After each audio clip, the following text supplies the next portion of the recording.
बिस्मिल्लाहिर्रहमानिर्रहीम। अस्सलाम वालेकुम नादरीन, आप यूट्यूब चैनल देख रहे हैं। मैं इमरान खान हूँ। नादरीन, दुनिया भर में एहतजाजी मुजाहरे पाकिस्तान तहरीक इंसाफ ने अब शुरू कर दिए हैं। अमेरिका से हमारे पास विजुअल्स आए हैं और वहाँ पे कासम सूरी साहब ने, उनके साथ शहबाज गिल साहब हैं, दीगर बहुत सारे लोग हैं, उन्होंने वहाँ पे एहतजाज किया। मुख्तलिफ इलाके हैं यूरोप के, वहाँ से भी, यूरोप के मुख्तलिफ शहरों से भी अब एहतजाज की खबरें आ रही हैं। बरतानिया में अभी जब मैं वीडियो रिकॉर्ड कर रहा हूँ तो इसके बाद एक बड़ा एहतजाज है लंदन में, उसके जो मनाज़िर रहेंगे वो भी आपके साथ शेयर करेंगे। ऑस्ट्रेलिया में एहतजाज हुआ है, जापान में एहतजाज की तैयारियां हैं। तो हर जगह पे दुनिया में एहतजाज किया जा रहा है इमरान खान साहब की गैर कानूनी गिरफ्तारी और उसके बाद जो सलूक उनके साथ किया गया उस सारे मामले को लेकर, पाकिस्तान में इंसानी हकूक़ की खिलाफ वर्जियों के हवाले से भी। अब इस मरतबा जो एहतजाज हम देख रहे हैं उसमें एक चीज़ बड़ी क्लियर है। पाकिस्तान तहरीक इंसाफ पहले जो है वो हुकूमत के खिलाफ एहतजाज करती थी और ये जो ओवरसीज़ पाकिस्तानी एहतजाज करते थे ये नॉर्मली हुकूमत को टारगेट करते थे, ज़्यादातर इमरान खान साहब की प्रमोशन के लिए या उनकी रिहाई के लिए आवाज़ उठाते थे। लेकिन यहाँ इस दफ़ा थोड़ी मुख्तलिफ है सूरत हाल। ना नवाज शरीफ का फ़ोटो है एहतजाज में, ना शहबाज शरीफ, ना किसी और की, ना जरदारी की, किसी की मजम्मत नहीं कर रहे जो ओवरसीज़ पाकिस्तानी है। वो सिर्फ हाफिज़ सैयद आसिम मुनीर साहब की मजम्मत कर रहे हैं, यानी वो फील्ड मार्शल की मजम्मत कर रहे हैं। और ये इमरान खान साहब ने मोमेंटम बनाया है।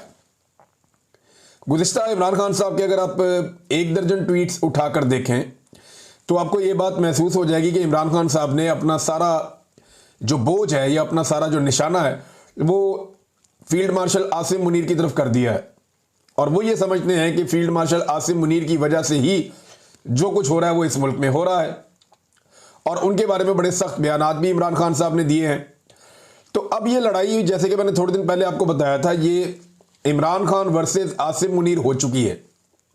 ओवरसीज़ पाकिस्तानियों ने इस इशू को पिक कर लिया और इमरान खान साहब के पैगाम को समझा है।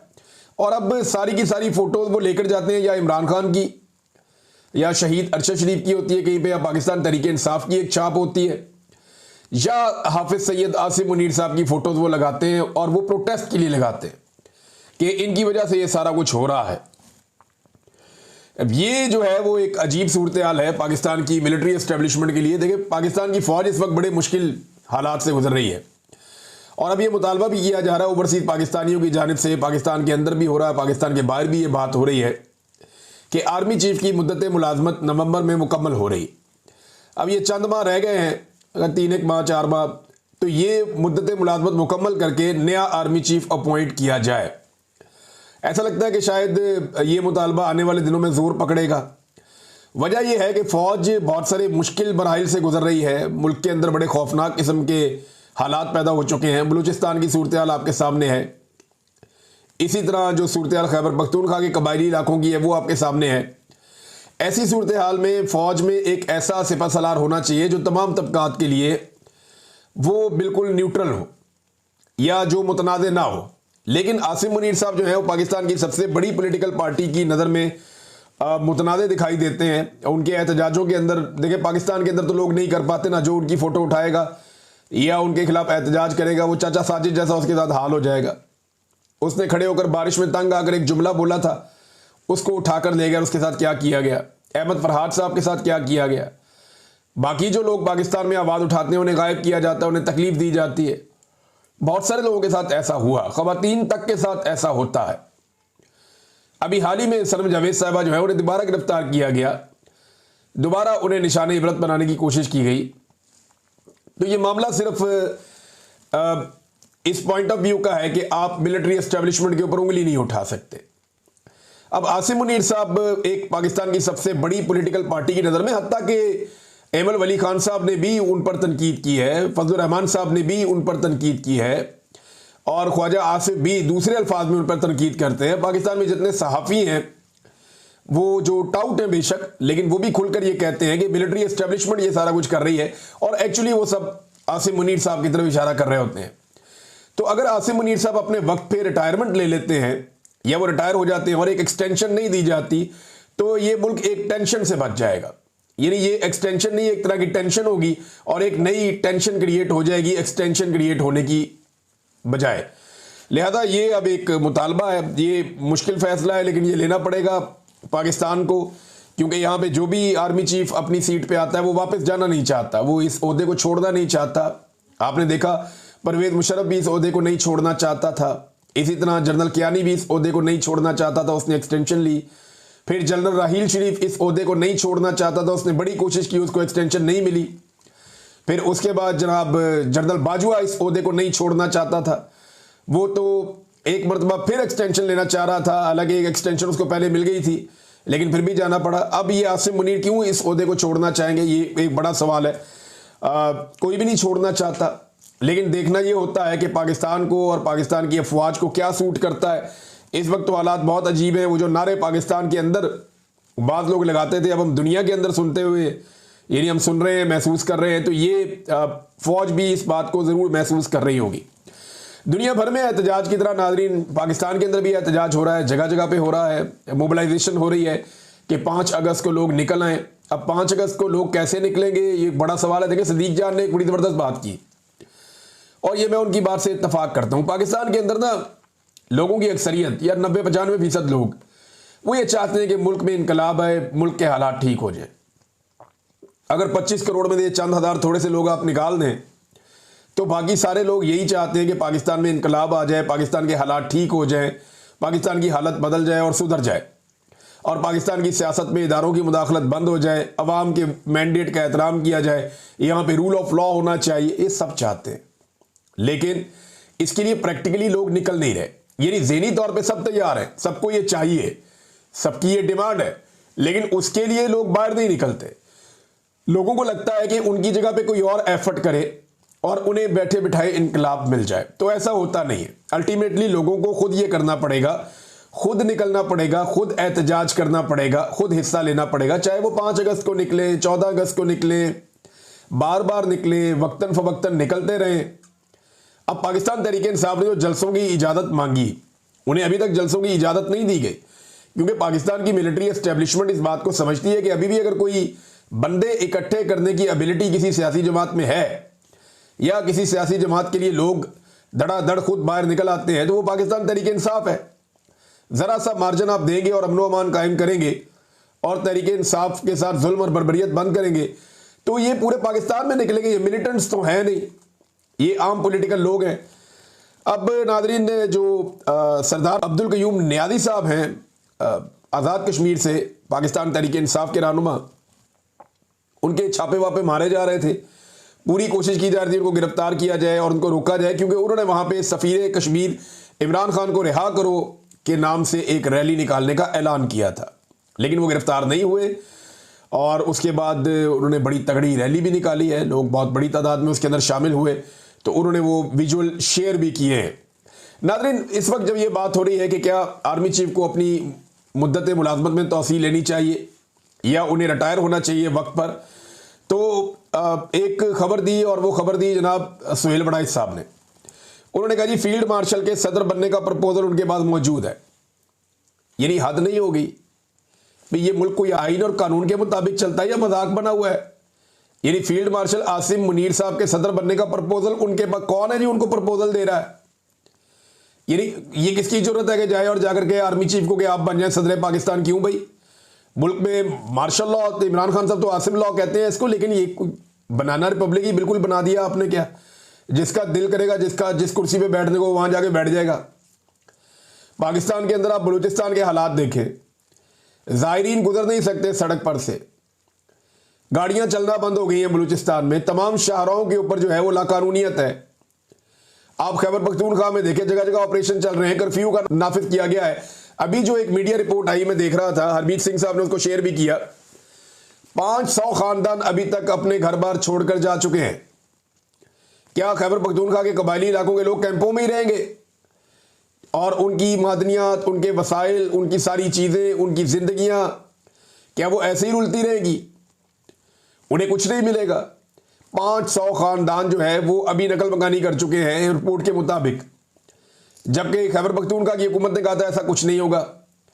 वहां कर्फ्यू लगा हुआ पूरे वजीरिस्तान में, जबकि खैबर पख्तूनख्वा की हुकूमत ने कहा था ऐसा कुछ नहीं होगा। जगह जगह ऑपरेशन हो रहा है, जबकि खैबर पख्तूनख्वा की हुकूमत ने कहा था ऐसा कुछ नहीं होगा। फवाद चौधरी साहब ने इसके ऊपर अपना एक स्टेटमेंट दिया और ये बड़ी, उन्होंने फवाद चौधरी साहब ने अक्लमंदी की बात की है। उन्होंने कहा जी खैबर पख्तूनख्वा में जारी दहशतगर्दी एक इंतहाई पेचीदा कबायली लड़ाई है, ये बलूचिस्तान से मुख्तलिफ है। इस कबायली झगड़े में मजहबी फ़िरका वारियत का अंसर भी शामिल हो गया है। पहले शिया सुन्नी तफरीक थी, अब सल्फी देवबंदी शिद्दत पसंद लड़ाई भी हो रही है। दुरानी कबीले सदियों से लड़ रहे हैं। ये पेचीदा मसला सिर्फ ताकत से हल नहीं होना, इसके लिए बहुत तफसीली पॉलिसी की ज़रूरत है। आपको पख्तून लीडरशिप के साथ उनके साथ बैठना होगा, उन्हें साथ लेना होगा, मसले को समझें और मकामी जरगे तश्कील दें, जहां फिर ताकत इस्तेमाल करना होगी, मकामी आबादी की मर्जी और हमायत शामिल होगी। देखें, आप ताकत का इस्तेमाल करना चाहते हैं, लोगों को साथ लेकर चलें, तब आपको कामयाबी मिलती है। माजी में आपको मिलती रही है। लेकिन जब लोग आपके साथ खड़े ना हो और आप सिर्फ ताकत के बलबूते पे चीज़ें ठीक करना चाहें, तो आप लोगों से ताकतवर कभी नहीं हो सकते। ये पाकिस्तान की मिलिट्री एस्टेब्लिशमेंट के लिए खुला पैगाम। फवाद चौधरी साहब की बात के एक बड़े हिस्से से मैं इत्तफाक करता हूं, और बल्कि इसमें बहुत सारी चीज़ें और शामिल भी की जा सकती हैं। लेकिन इस वक्त रियासत जो है वो हर चीज़ डंडे से सोच रही है, ताकत के बलबूते पे सोच रही है। और सुहेल बड़ाइच साहब जैसे लोग जो हैं, उन्होंने गेम चुकी हुई है आसिम मुनीर साहब की कि जनाब इनको तो सदर पाकिस्तान बनने का प्रपोजल है। क्यों है भाई प्रपोजल? किस खाते में प्रपोजल है कि सदर पाकिस्तान बना देंगे? क्यों बना देंगे भाई? एक ओहदा है आर्मी चीफ का, उसकी एक मुद्दत है, उसके बाद वो रिटायर हो और दूसरा आर्मी चीफ आए, वो आगे अपनी ड्यूटी करे। एक 22वें ग्रेड की सरकारी नौकरी है, इसके अलावा तो कुछ नहीं है। तो सदर पाकिस्तान तो एक बहुत बड़ा मनसब है। इससे पहले डिक्टेटर्स ने इस मनसब के ऊपर कब्जा किया था, जो गलत था, गैर आईनी था, गैर कानूनी था। यही काम मुशर्रफ ने किया, यही काम जो है वो ज़िया-उल-हक ने किया, यही काम जो है वो बाकी लोग करते रहे हैं। अयूब खान ने किया, याह्या खान ने किया। तो यही ज्यादती क्या पाकिस्तान के साथ फिर की जाएगी? तो सुहेल बड़ाइच साहब जैसे जो लोग होते हैं ना, ये पता नहीं किस चक्कर में इन्होंने, खुशामद के चक्कर में इन्होंने आसिम मुनीर को लाकर खड़ा कर दिया उन 4 डिक्टेटर्स की सफ में, जिसमें कोई भी आर्मी चीफ खड़ा होना अपनी तौहीन समझेगा। अगर कोई भी गैरतमंद आर्मी चीफ होगा ना, जिसके अंदर थोड़ी सी भी गैरत होगी, तो वो इन 4 डिक्टेटर्स की सफ में खड़ा होना पसंद नहीं करेगा और वो अपनी तौहीन समझेगा। लेकिन सुहेल बड़ाइच साहब ने खुशामद के चक्कर में आसिम मुनीर को लाकर उस सफ में खड़ा कर दिया है जहां इक्तदार परस्तों का पहले से नाम मौजूद है। अब नाज़रीन, मैं आपको बता रहा था कि पाकिस्तान के हालात ये है। इन हालात के बावजूद पाकिस्तान का जो वज़ीर दाखिला है, यानी जो बलूचिस्तान में हो रहा है, जो खैबर पख्तूनख्वा में हो रहा है, मैंने आपको बताया, पाकिस्तान का जो वज़ीर दाखिला है वो इस वक्त इन हालात के बावजूद फ्लोरिडा में, अमेरिका में, जनाब वो तस्वीरें वीडियोज आ रही हैं कि वहाँ पे क्रिकेट के ऊपर सीजन चल रहे हैं और उसके ऊपर डिस्कशन चल रही हैं। ये चल रहा है नाज़रीन पाकिस्तान में। यानी पीसीबी का ओहदा जनाब को पसंद है और आर्मी चीफ से करीबी ताल्लुक होने की वजह से वजारत दाखिला का ओहदा भी मिला हुआ है। ना वजारत दाखिला ठीक चल रही है, ना क्रिकेट ठीक चल रही है। दोनों चीज़ों का बेड़ा गर्क कर दिया पकड़ के। पाकिस्तान जो है वो 9वें नंबर पे टेस्ट क्रिकेट के अंदर इस वक्त, और असल क्रिकेट तो टेस्ट क्रिकेट है ना, जहां पे आपकी स्ट्रेंथ का पता चलता है, 9वें नंबर पर पाकिस्तान पहुंचा हुआ। नाज़रीन, लकी मरवत वाले इंसिडेंट पे मुराद सईद साहब का भी स्टेटमेंट आया और वो ये कह रहे हैं, एक सवाल उन्होंने उठाया और बात बिल्कुल ठीक है, कि क्या लकी मरवत में शहीद होने वालों को भी दहशतगर्द डिक्लेयर कर दिया जाएगा, या एक दफा फिर कहा जाएगा कि गोला दुश्मन मुल्क या दहशतगर्दों ने फायर किया था। व्हाट्सएप मीडिया फिर लकी मरवत के शोहदा को किसी के खाते में डाल देगा, फिर लाशों पर बयानियां बनाया जाएगा। आपको कहा था ना कि ड्रोन, मार्टर और गोला ये सब बड़े समझदार हैं, ये सिर्फ मासूम पाकिस्तानियों के घरों पर ही गिरते हैं, क्योंकि यही हमारा तजर्बा है। ऐसे ही मार्टर गोलों की बारिश हमारे गाँव पर भी हुई थी, जिससे एक दिन में कई जनाजे उठे थे। लेकिन रात को टीवी पर खबरें चली थी कि दहशतगर्दों के ठिकानों पर हमले, मुतअद्दिद हलाक। हालांकि उस दिन एक भी दहशतगर्द ना मरा, ना उनका ठिकाना निशाना बना, बस हम पर ही क़यामत गिराई गई। वो 2008 था। आज 18 साल बाद भी वही प्लेबैक हो रहा है। इनके मुंह को खून लग चुका है। अगर रोजाना जनाजे नहीं उठेंगे तो इनको चैन ही नहीं आता। मकसद खौफ पैदा करना, अमन के एहतजाज रोकना, फिर ऑपरेशन की ख्वाहिश पूरी करके रेलिवेंट रहना और उसकी आड़ में वसाइल पर कब्जे करके कमिटमेंट पूरी करना है। मगर इस बार ऐसा नहीं होगा। कौम का शक तो उस वक्त दूर हो गया था जब हमने नई जंग की मनसूबाबंदी के वक्त से इसको एक्सपोज किया। मुराद सईद वो आदमी है जिसने 2022 में रोला डाल दिया था कि पाकिस्तान की मिलिट्री एस्टेब्लिशमेंट दहशतगर्दों को अफगानिस्तान से पाकिस्तान में ला रही है, और फिर मुराद सईद के रोला डालने के बाद मालाकंड के अवाम खड़े हो गए, इतना एहतजाज किया कि उस वक्त की हुकूमत को मजबूर होकर उन दहशतगर्दों को वापस भेजना पड़ा और वो तालिबान पहाड़ों के ऊपर से फिर वापस गए। फिर टारगेट किलिंग भी इसके बाद शुरू हो गई, मुराद सईद को धमकियां भी दी गई। तो मामला तो मुराद सईद ने उस वक्त खोल दिया था और शानदाना गुलजार ने बताया कि एक्चुअली ये जनरल बाजवा का एक प्लान था जिसके तहत वो पाकिस्तान तहरीक इंसाफ को क्रश करना चाहते थे कि 3 साल के लिए तालिबान ले आओ खैबर पख्तूनख्वा में, ताकि तहरीक इंसाफ ख़त्म हो जाए, इनकी मकबूलियत ख़त्म हो जाए या इनके लिए मुश्किलात पैदा हो जाएं। अब नाज़रीन, मियां नवाज शरीफ साहब ने अपने एक बाएतमाद साथी अताउल्लाह कासमी साहब को मैदान में उतारा है। ये जनाब बहुत सारे ओहदे पहले रख चुके हैं, बहुत सारी मुराद पहले ले चुके हैं, मगर अब भी शायद खूब से खूब तर की तलाश में है। कासमी साहब ने मियां साहब के किरदार, मियां साहब की दयानतदारी, उनके अजीम अफकार, इन पर ज़मीन आसमान के कलाबे मिला दिए हैं और यहाँ तक कि नवाज शरीफ पर करप्शन का कोई इल्ज़ाम जो है वो कोई बददयानत ही लगा सकता है, ये भी कासमी साहब ने कहा।